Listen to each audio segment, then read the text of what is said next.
This is 2010 International engine DT466. That's a turbocharge, the manifold, the damper, water pump, tensioner, pulley. This side's power steering there.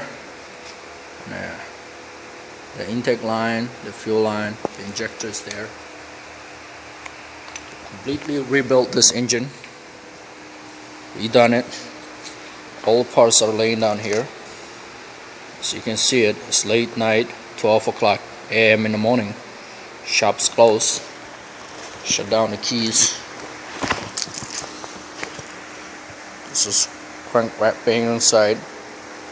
Goes bad. All lifters are here. Fuel reel there. Water pump in place. A lot of kits. Done it. So you can see it tonight. These all are some base done for rebuild it. So completely done. So before Monday when we come back. So we're gonna put everything so it's gonna be okay. Good day.